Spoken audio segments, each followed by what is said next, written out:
Good afternoon, everyone, and thank you to Mike for inviting me to be a part of this webinar series, and thank you to Carrie, who is our behind-the-scenes moderator and will be letting me know when chat comes up.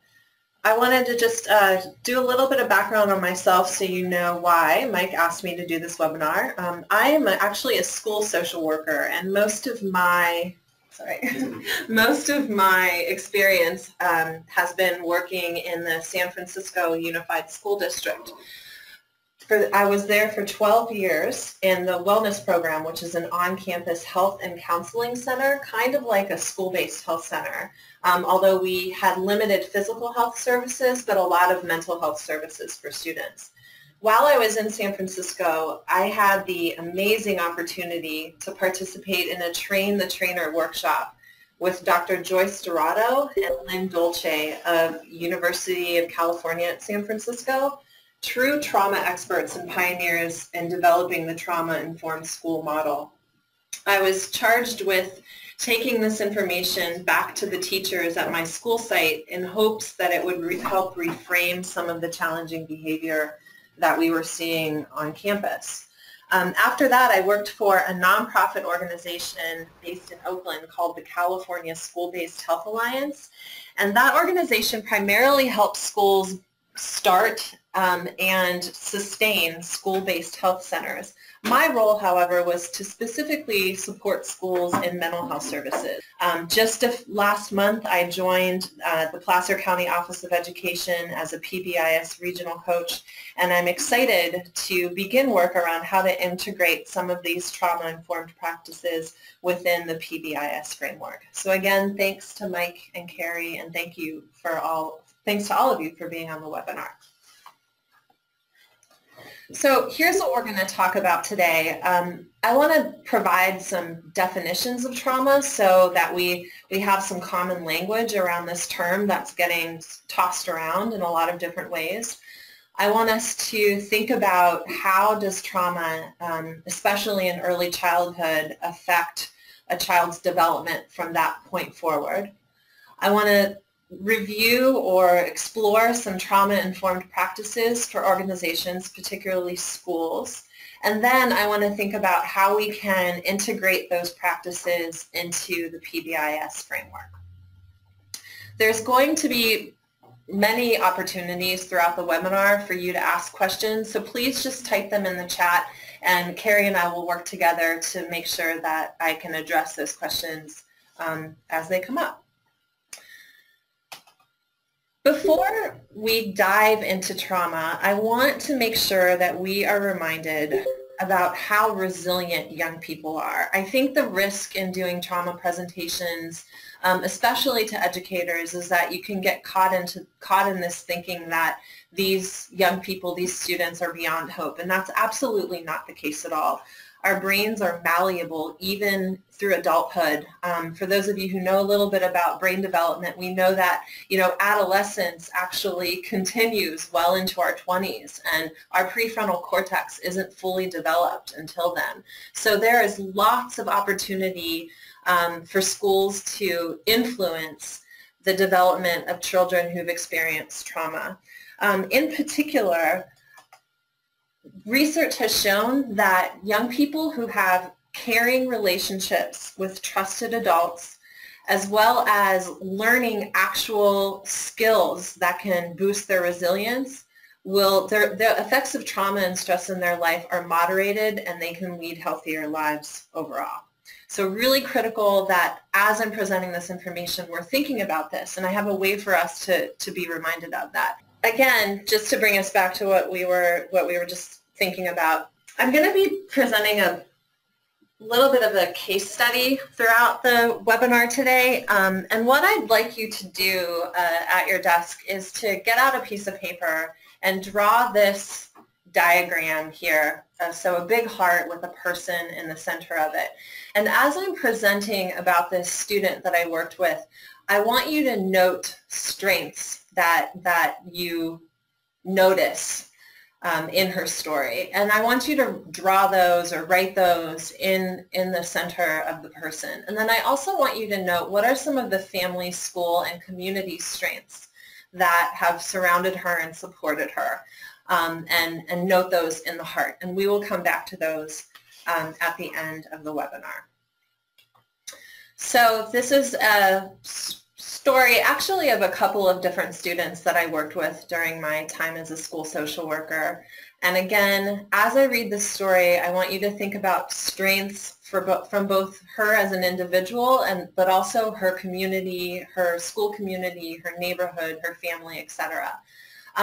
In this first section, I also want you to think about what are the teachers seeing in Bria in the classroom? What are administrators seeing in the hallway?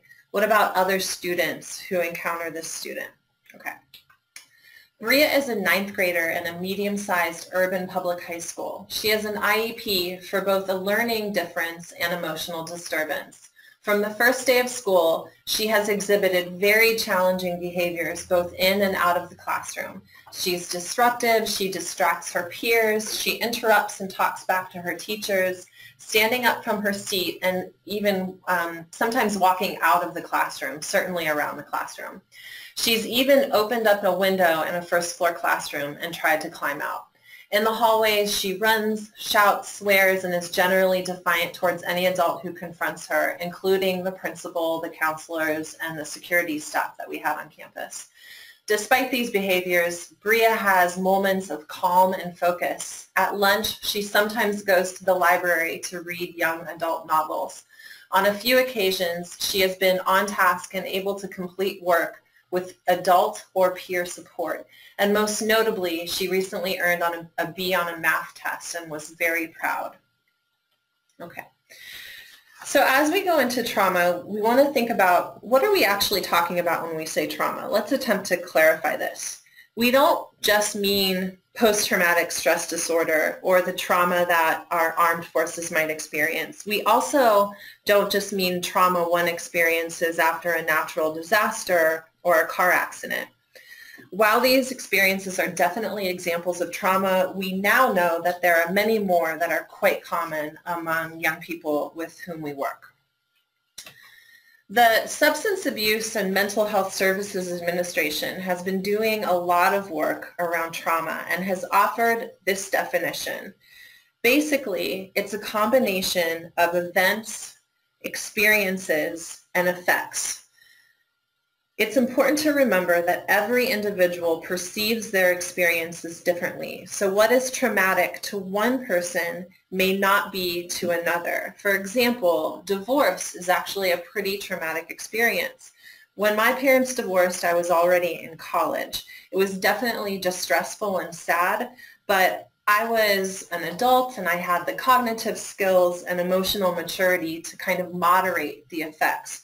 Whereas my brother, when my parents divorced, was 9. And so the experience was much more stressful for him, and he did experience some trauma symptoms. So again, events, experience, and effects, the combination of those 3 things are something to consider when you're trying to decide if something is traumatic. Similarly, there's a lot of terms that are kind of thrown around. There's a ton of information online about trauma. There's a lot of advocacy organizations. And so I just want to kind of go over briefly some of the terms that you might have seen. So acute trauma, it usually means the trauma that one experiences within like the first month or so after a big traumatic event like flooding or wildfire. Toxic stress is another term that you might see a lot. I encounter this term on this really fantastic website, the Harvard Center on the Developing Child. And when they say toxic stress, they're talking about it in relation to child development. So as children grow from infants to teens, they experience positive stress, tolerable stress, and some kids experience toxic stress. So positive stress might be the stress that your child experiences when you take them to daycare for the first time.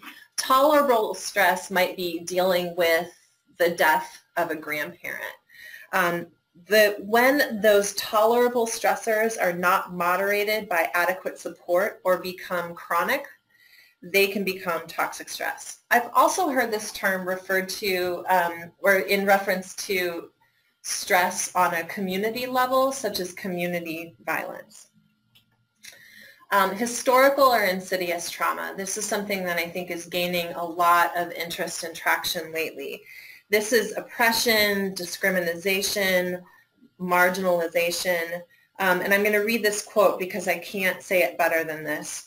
Everyday racism, sexism, heterosexism, etc., and other forms of institutionalized oppression can create traumatic distress and dysfunction arising from doing battle every day against an army of small toxic agents, like drops of acid falling on a stone.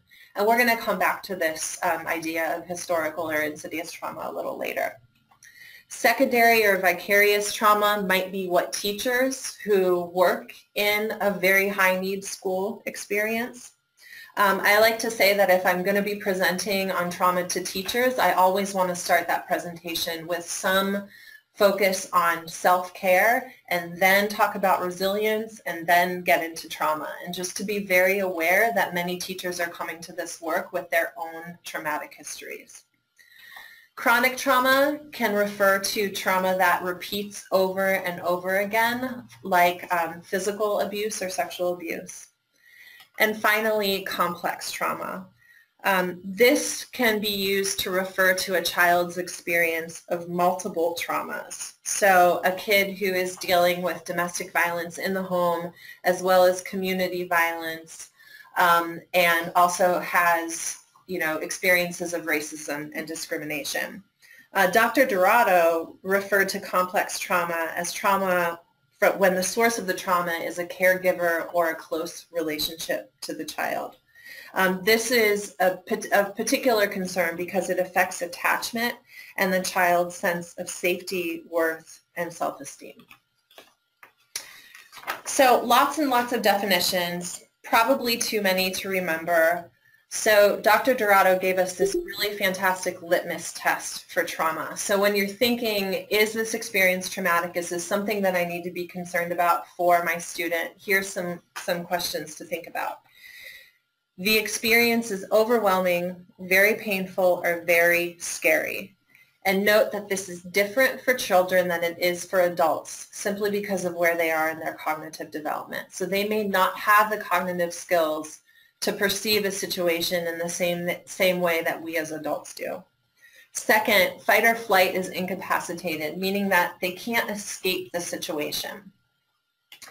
There's a threat to physical or psychological safety, and this can include the abrupt, unexplained, or indefinite loss of a parent, caregiver, or sibling. This situation feels out of control, and so the child feels out of control. And then finally, they are unable to regulate their emotions. And just a quick note here that we learn how to regulate emotions from our caregiver. So if our caregiver is struggling with that related to a mental illness or a substance abuse disorder, this is something that we might see replicated in a student. Okay, so I'd like for you to just type into the chat, how many of you are familiar with the ACE study? So if you've never heard of it, type in 0. If you've seen the acronym, 1. If you've heard of it, but you can't really explain it, 2. If you're somewhat familiar with it, 3. And I clearly can't count because I put 5. That's the last one. I skipped 4. I'm very familiar with ACEs and reference it regularly in my work. I think the Placer County Office of Education is questioning their hiring of me since I don't have basic mathematical skills. So just take a moment and type into the chat, how familiar are you with the ACE study? As you could walk into the apartment, I'm like, if I wanted to for 30.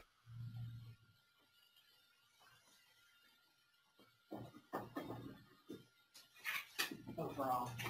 Okay, so I feel like I've got Vanna here it's helping me.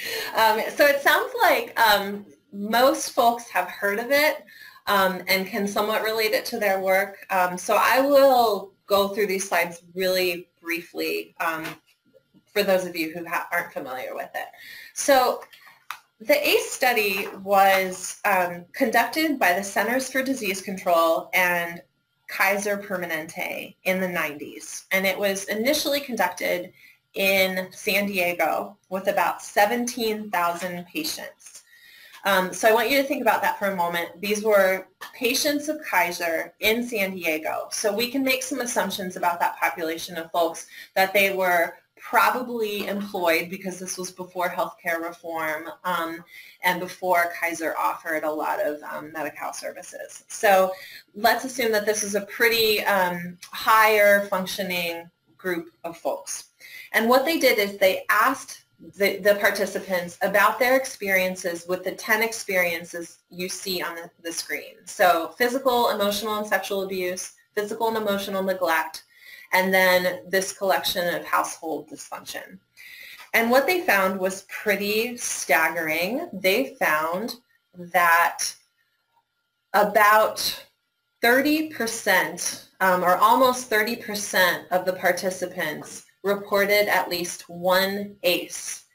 And if you look at 4 or more, so about 12% of the participants reported having 4 or more of these experiences. So why is that? Why were they interested in that? Because they took it further and they discovered that the more ACEs people had, the greater the risk they had of these health effects. So behavioral, so for people who had high ACEs, they were more likely to miss work. They were more likely to smoke. But they were also more likely to have, what we would consider really physical health issues like stroke, cancer, heart disease. This is a pretty powerful relationship. When I was talking about or introducing the concept of trauma to teachers at my school, I think this was the most, this was a really critical piece because it brought it home that some of the experiences that they had when they were young might be influencing their health now. I mentioned that I was going to come back to historical or insidious trauma, and what ACE has done, or what we often see when we're looking at the ACE study, is the pyramid on the left. So this link between these experiences in childhood and eventually as you go up the pyramid, early death because of disease or disability, etc. There's an organization out of Richmond, California called the RISE Center. This is a youth justice organization that provides a variety of services to young people in the community.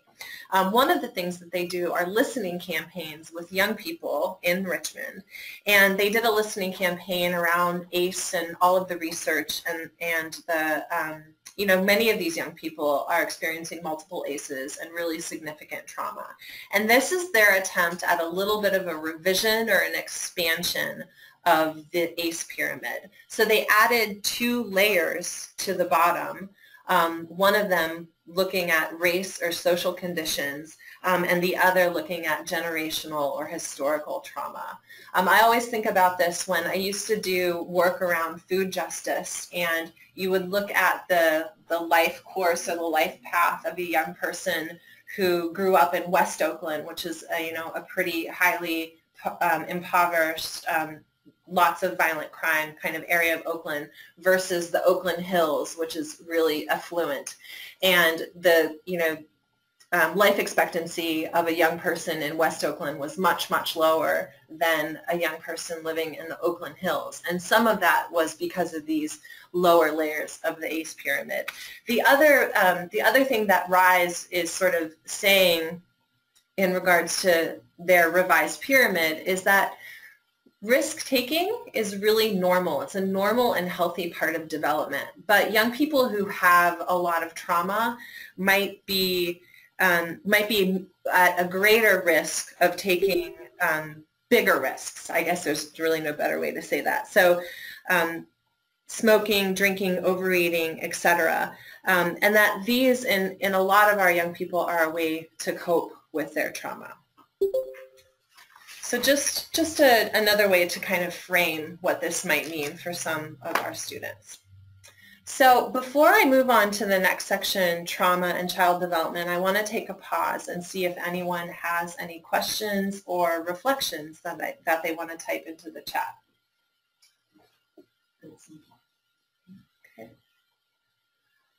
Okay, I'm going to keep, in the interest of time, I'm going to keep moving, but if you have anything that comes to mind, please go ahead and type it in. All right, so we're going to go over a little bit about child development and trauma, and in particular, how early experiences of trauma can influence brain development. So kids who experience chronic or complex trauma may always be activated or in fight or flight or freeze mode. So Dr. Dorado had this great metaphor, which is, if you remember a long time ago, before we had iTunes and Spotify and Apple Music and Pandora, and before we had CDs, what did we use to listen to music? I'm old enough to remember that we used record players. So if you played one of your favorite records over and over again, and you played a song that you loved on that record over and over again, what would happen to that record is a little groove would get sort of woven into the record. Every time you put it on the player, the needle would go immediately to that groove. And so that's sort of what can happen in the brains of young people. It's this concept of use it or lose it. The synapses that are used the most are going to get relied upon more often. So that's a trauma adaptation. Trauma causes the brain to adapt in ways that contribute to its survival. When a student experiences a trigger, the feeling brain dominates the thinking brain, and students have symptoms that become behavior problems in school. I just have a quick little aside here. I did a lot of work individually with students when I was a school social worker, and I liked to talk with students who had experiences of trauma about all of this brain stuff. And I remember sitting down with one of my students and kind of starting to go through this process, and I was saying, you know, sometimes when you get upset, your feeling brain takes over and you're not using your thinking brain anymore. And he said, oh, you mean my prefrontal cortex? And I said, yes, that's exactly. I don't know why I'm using the elementary terms with you. Clearly you understand. So anyway, these adaptations look like behavior problems. In a lot of ways, these adaptations have worked for kids, right? They've been coping skills that have really been effective for them and have really been protective for them. The brain, when they're constantly, when that record player, when the needle is always going to that groove, the brain is in a constant state of arousal. So something that might be minor to you or to another student who doesn't have this trauma history can be a trigger for a student who does. And then this process repeating over and over and over again can interrupt the typical developmental process.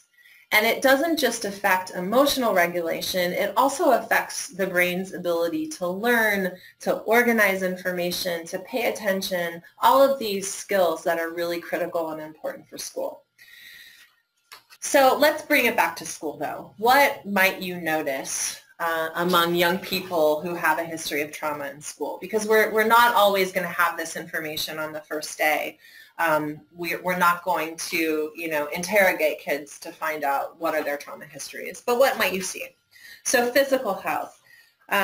You know, we would have students who would come into the wellness center with headaches and stomach aches and all different kinds of sort of vague physical symptoms. And oftentimes it was related to something having happened at home the night before or having experienced a trigger in the school environment. I used to have a sign in my office that said, I'm not a nurse, but I play one on TV, because it always helped students if I first went through the questions about all of the physical symptoms where they experienced before I said, are you feeling a little sad about something? Or are you feeling a little anxious about something?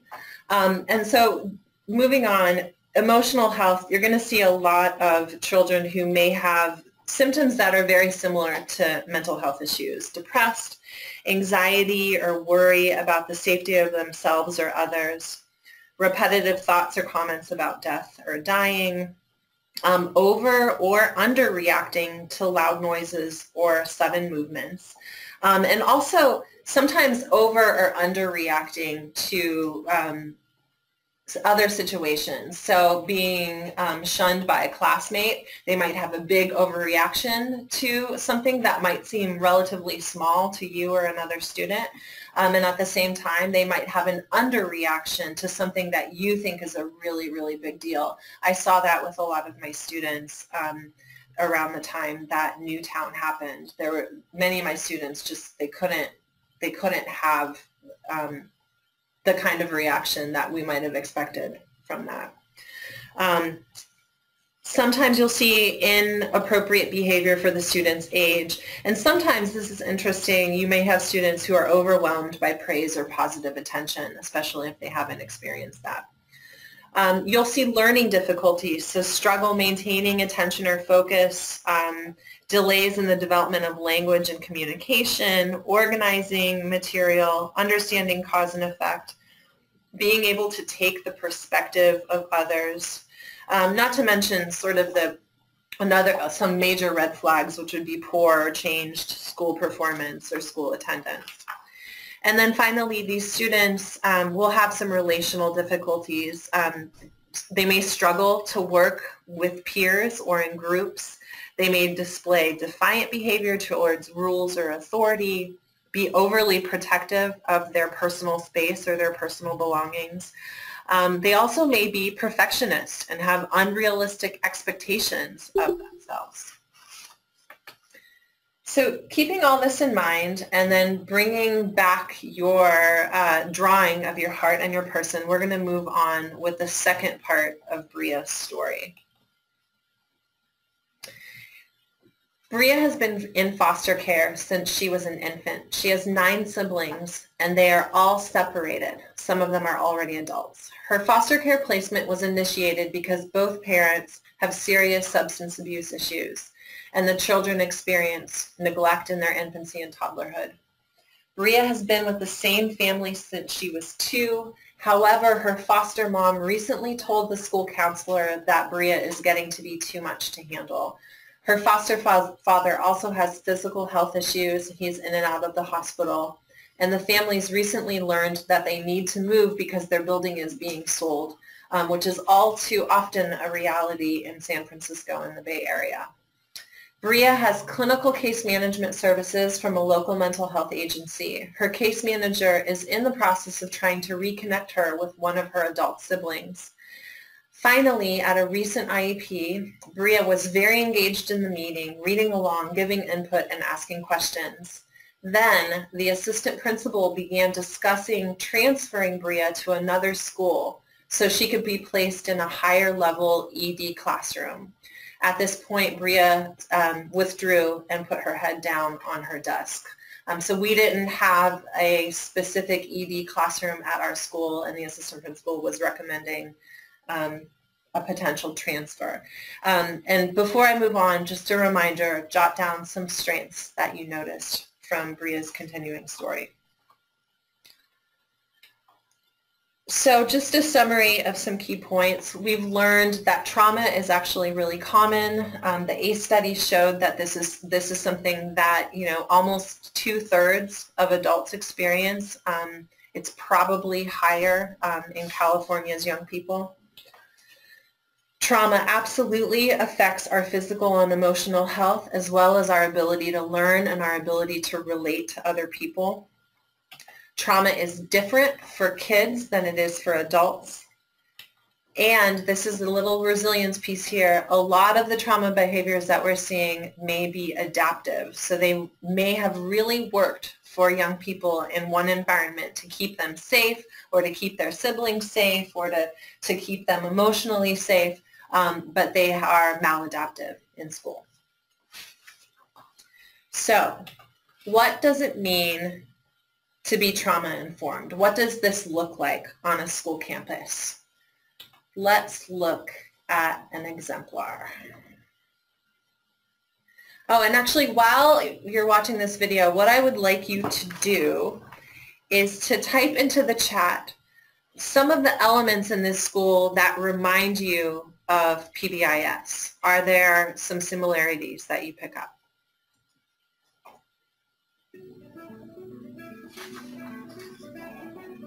Yeah, of course.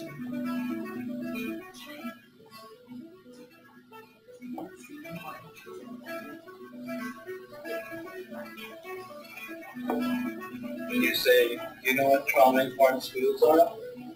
No. They know the word trauma. That's it. You know, they think of the trauma unit at the hospital, you know, not realizing that trauma is deep inside your brain.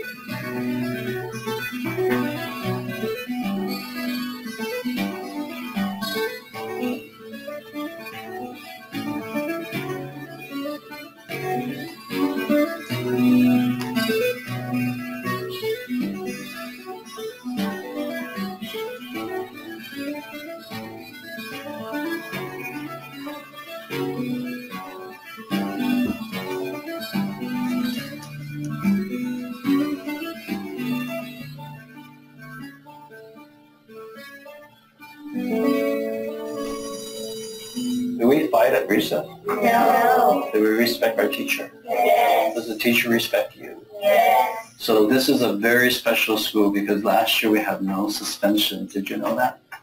I did not send anybody home.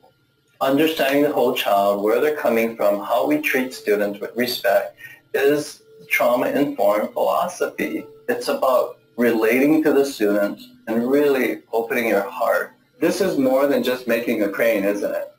It's like teaching you how to be friends and how to help each other. Trauma-informed school is a school that's all about coming from a point of compassion and looking at the whole child and really looking at what can I do to help this child with the things that he or she needs. Pues una escuela informada sobre el trauma es una comunidad que está abierta a aprender, a compartir sus historias. Es una comunidad que puede salir adelante, que puede formar niños sanos, niños felices, niños contentos. The big message is we cannot continue to be punitive in education. Are you enjoying school? Yes. Oh, good. That's the main thing. Instead of asking students what's wrong with you, we need to ask our students what's happened to you. Y el informarte sobre el trauma vas más atrás bueno, el niño es así, pero ¿por qué? ¿Qué está pasando en sus casas? ¿Qué está pasando con su familia? ¿Qué está pasando en su entorno? Y cuando conoces esas historias detrás de esa persona o del trasfondo de esas situaciones, te hace más sensible. We have many homeless students. Most of our students are English learners. There's a lot of domestic abuse in our community. When they come in and they sit down at their desks and they have their breakfasts and they watch an educational video, they know they're safe here. I'm from a family of domestic violence, and I was 2 years old, and I remember the bowl hitting the wall. Your little kids that you're dealing with right now, they will remember what's happening. Y tal vez un mal comportamiento es un grito de ayúdenme. We want to make sure that when you're angry or sad, we want to help you through that. Are you guys friends? Yeah. Oh, okay. Well, you have to remember, friends don't fight. Friends are nice to each other, right? Yeah, okay. Okay. I think the most important thing that we can do is sit and talk to the children. Instead of continuing to get in trouble and ending up in our jail systems, they know how to deal with the controversy in their life. Y el demostrar que el drama no te puede detener para nada. El amor, la comprensión, siempre va a ganar y a triunfar para vivir mejor, vivir una vida feliz. What are we doing as educators? Are we really understanding where our students are coming from? It really makes me passionate about the trauma-informed school setting. The goal here is to make policy changes. Look at all the birds coming alive. We can make the change. You can make the change. I know deep in my heart that this is the way to go.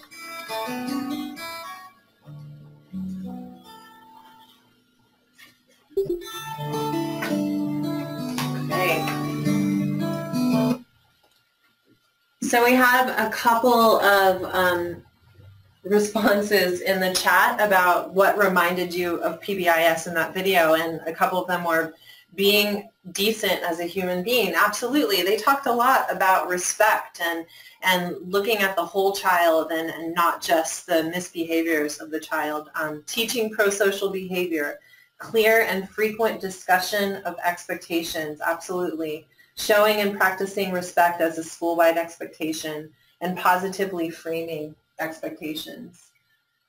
Catch them being good, welcome diversity in language, and no student suspensions. Absolutely. The other thing that I really took from this, and as I'm learning more about PBS, they really look at the function of the behavior. So understanding motivation. So why is this child acting the way that they're acting, and can we dig a little bit deeper and try to support them around that? And then the last thing was the principal at the end talked about policy change, which ultimately I think that PBIS is representative of a policy change for many of our schools. So positive behavior interventions and supports is a trauma-informed framework.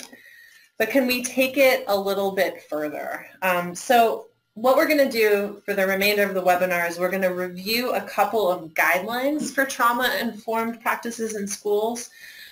Two of them are going to be from the Substance Abuse and Mental Health Services Administration, but the first one is from an organization called the Trauma and Learning Policy Initiative.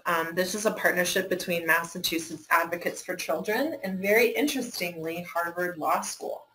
So in a toolkit that they have available online, the link is at the bottom of this slide, they sort of set out to define what is a trauma-sensitive school. They call it sensitive.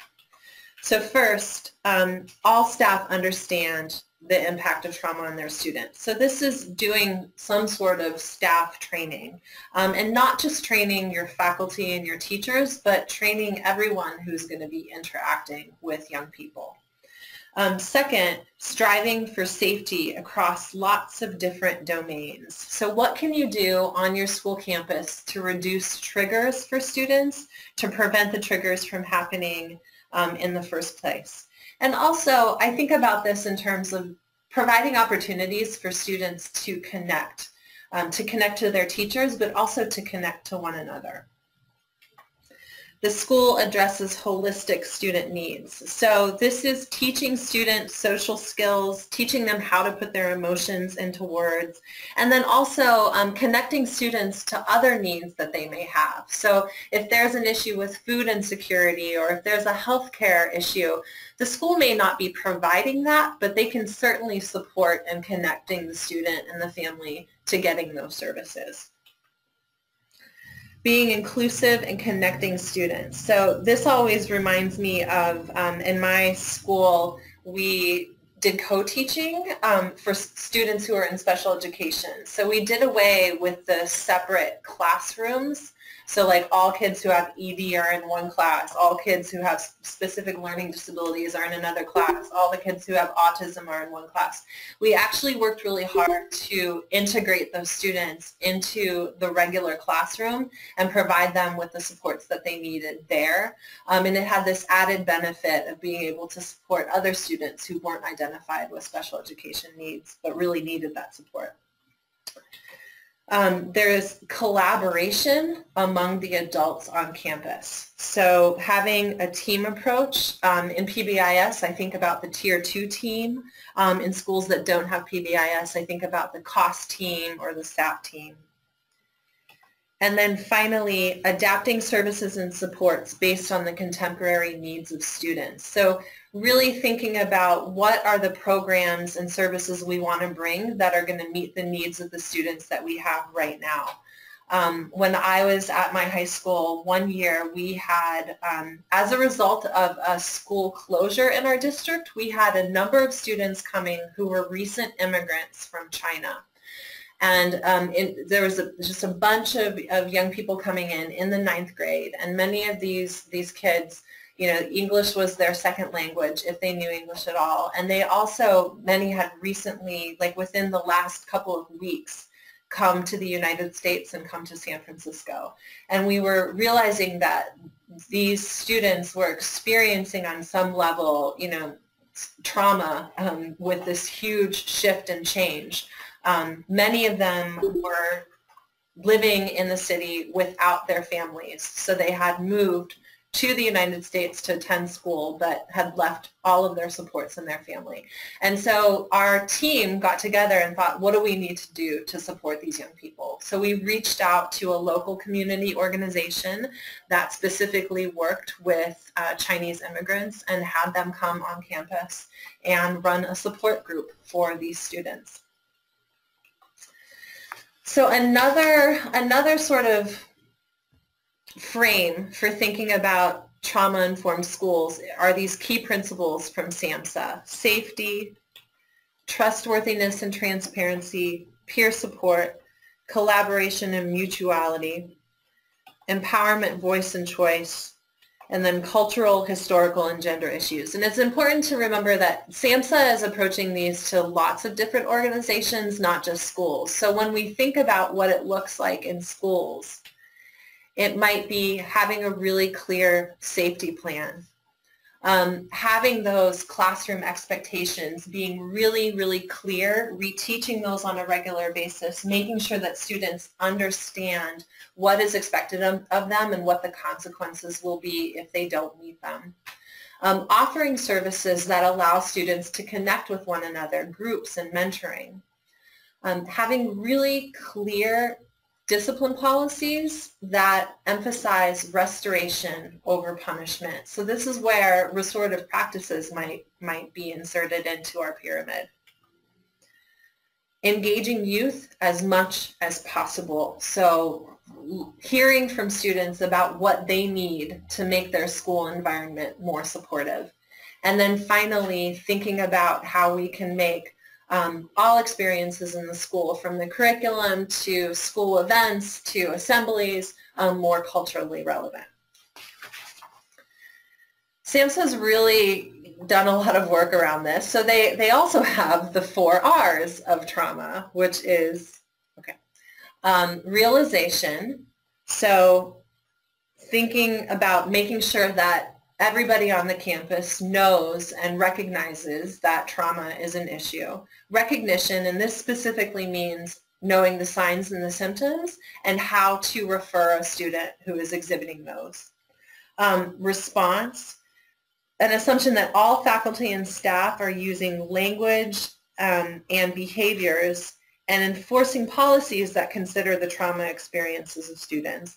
And then finally, I think this is a big one for schools, resisting re-traumatization. So schools and other child-serving systems sometimes unwittingly increase stress and trigger trauma responses in students. So this assumption is really asking schools to look at their policies and their practices, in particular discipline, to ensure that we are not recreating trauma experiences for them. So let's translate it into PBIS. So at Tier 1, here are some of the practices and services that we might insert to support young people who have experiences of trauma. And what I want to really note here is that just as Tier 1 and PBIS, these will help all young people on the campus, not just those who have a history of trauma. The last one, trauma mapping and assessment. This is a really great, really quick little trauma-sensitive schools checklist that could potentially be completed by the Tier 1 team on the campus. It's available, it's actually developed by Massachusetts Advocates for Children, but it's available at the Wisconsin Department of Public Instruction website. They have a huge treasure trove of trauma resources that you can access. But I really like this checklist because it's not super long. It can be a great starting point for the conversation with schools. If you wanted a more in-depth organizational assessment, I provide a link to that later on in the webinar. At Tier 2, it might be providing a trauma assessment as part of an intake for a student who's going to be referred to mental health services. It might also be, you know, for some it might be intervening at the classroom level. So providing motivational interviewing training for support staff to help teachers. One intervention that was really effective in my school was a CBITS group. CBITS stands for Cognitive Behavioral Intervention for Trauma in Schools. The groups are 10 sessions, plus students receive 1 to 3 sessions with the facilitator. There's 1 teacher session and then 2 parent psychoeducation sessions. So schools may have to sort of think about how they would be able to implement something like this. The good news is that it can be modified for different populations and for delivery by non-clinical staff. So people who aren't licensed social workers or MFTs can facilitate a CBITS group. And if you register on their website below, you can get a free interactive online training course to help you implement it, as well as a ton of free resources. So the course is actually free, but you have to pay for the manual. But it's really not that expensive. So if you were thinking about trying to introduce some group services, this is a fantastic resource. And then finally, at Tier 3, a lot of the Tier 3 practices, which I'm not as familiar with in PBIS, but they are very much trauma-informed practices. In particular, I'd like to point out positive reentry practices. So having a plan at the school for how to welcome a student back who is returning from juvenile hall or from an extended absence, whether it's, you know, a truancy issue or chronic absence issue, or they were out because of a death in the family, or they were out because of an illness or something. But having a really clear process to reintegrate that student back into the classroom and into the school environment. The other thing that a lot of people ask about is what do we do when there's a crisis in the classroom? And so this is where de-escalation training for select staff can be helpful.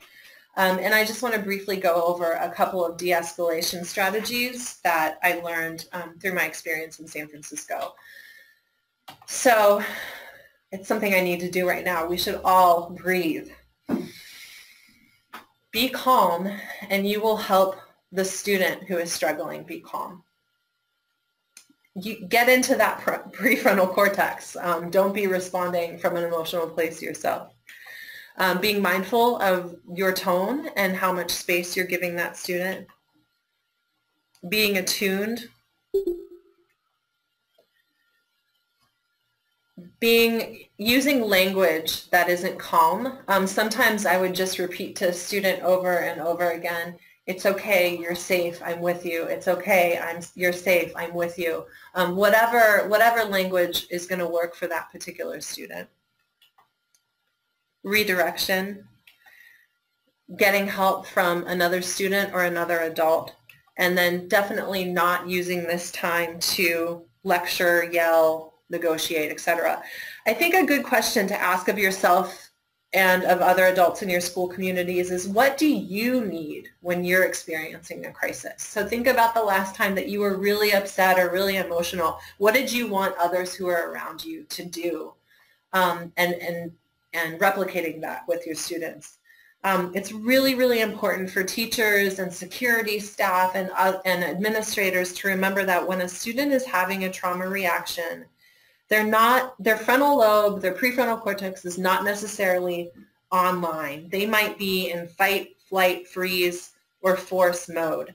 And when they are in this mode, trying to motivate them through threats and bargaining and consequences may actually backfire and escalate the situation. Your job, the adult's job in this situation, is to help the student calm down, to regain a sense of safety and control, and then once they're back in their thinking brain, you can begin to talk about what happened, how to prevent it in the future, and how to repair the harm that was done, if any. So finally, how can schools become more trauma-informed? Staff training, including all staff, bus drivers, secretaries, custodians, parent liaisons, etc. Paying attention to emotional responses in addition to behavioral ones. So PBIS does a lot to help educators look for the function of behavior. But you want to recognize that in some students who are impacted by trauma, their behavior may be an emotional response, not an attempt to get more peer or adult attention. Additionally, kids who have trauma may not act out in a way that disrupts the classrooms. These kids might internalize. They may zone out, daydream, withdraw, etc. So think about how your teams are going to support these students and get them connected to services.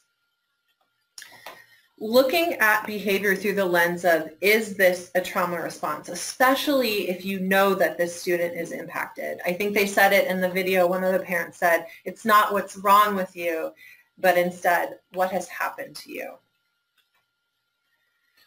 So if you know students have trauma, work with them to understand what are some of the triggers, what are some of the things in the school environment that we need to try to mitigate for them. And then also thinking about some major triggers that might impact all students, such as changes in schedules, substitutes, fire drills, or even standardized testing. Again, looking at the discipline policy, this is where restorative discipline can interact with PBIS. And then finally, infusing your school environment with youth development and cultural humility. I learned from one of my colleagues recently that there is a model being developed by Catherine Bradshaw that supports culturally responsive classroom content. It's called the double check model. So hopefully we'll learn more about that and how it can get integrated into PBIS. Do we have a question? Oh, that's a great question. So the question is, what is meant by force? So this is actually a relatively new addition to fight, flight, or freeze. And it's that some students may force an interaction or force a crisis because that's a place where they're really comfortable being. So I had a student who had a trauma history related to a violent stepdad at home, and a lot of, getting into her face, threatening her mom and her little sister.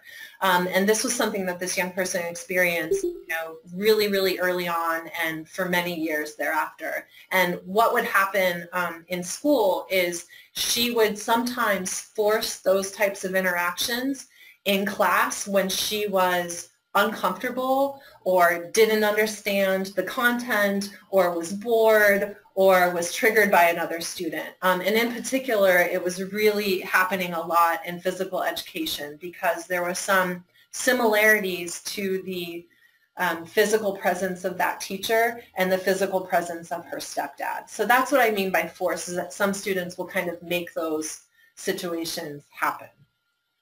I hope that clears that up. I want to end on a positive note here, so let's finish with Bria's story.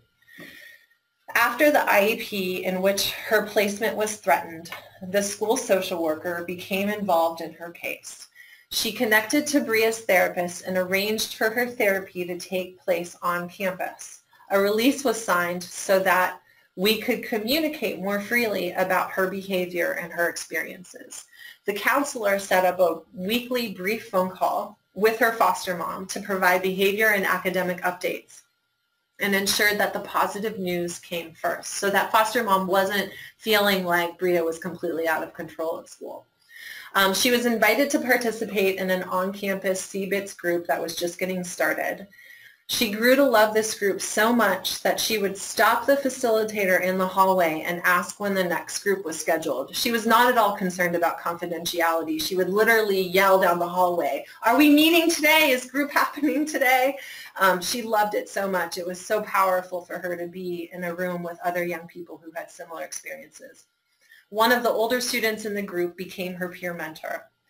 The special education teacher partnered with her therapist to revise her behavior support plan and ensure that teachers understood the modifications and accommodations she needed to be successful. And this was also something that the school psychologist was involved in, but the school psych was new and didn't know the student as well as the therapist who had been working with her for a couple of years. And finally, she began attending the after-school program for academic support and recreation, including joining a young adult reading club. So let's come back to our little representation here of Bria and her community. And in the chat, just take 1 minute to write down some of the strengths that you noticed about Bria, or if you chose to do a student in your life, you can jot those down too. We'll just take 30 seconds.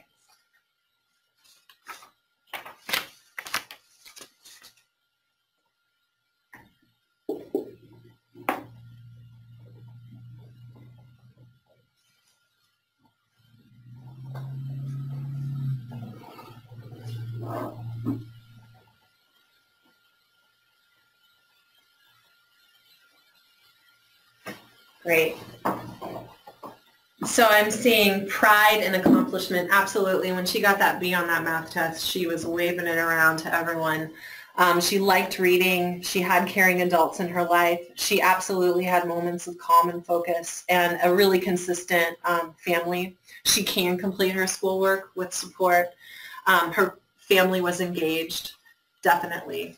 So I put that the student was smart, a self-advocate. It was amazing to witness her in that IEP. I'd never seen a 9th grader so engaged. And then on the family and community level, she had a ton of people who were looking out for her and supporting her. And I think also it's worth noting that there was a really strong partnership between the school and that local mental health agency. It really helped that we were able to bring some of her supports on campus and communicate openly. So here's some additional resources. I think I mentioned that if you're looking for a more comprehensive trauma assessment, that's the first resource, Trauma Transformed. There's a couple of toolkits that I linked to here, the Trauma Learning and Policy Initiative, Wisconsin Department of Public Instruction, and the Adolescent Health Working Group, and as well as ACEs Connection is a really great resource for what's happening on a really timely basis regarding ACEs and policy, and finally, all of the resources that SAMHSA has developed. So that brings me to the end of my piece. Are there any final questions before I sign off? Yes.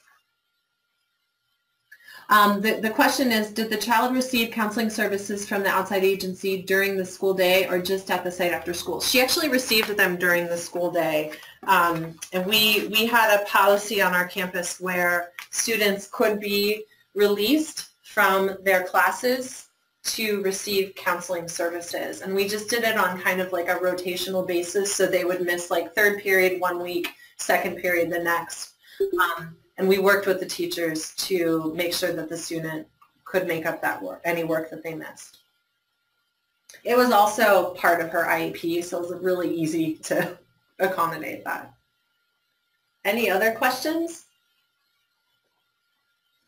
I've officially lost my voice. Well, Lisa, thank you so much for doing the webinar today, and I appreciate all of you hanging in there with us throughout the webinar. a few closing thoughts and some questions that came up. The webinar is recorded and will be posted on our website probably by next Monday. And the website is www.pbisca.org. And our next webinar is posted under the event page on that same website. So I look forward to seeing you all next time, and thank you very much.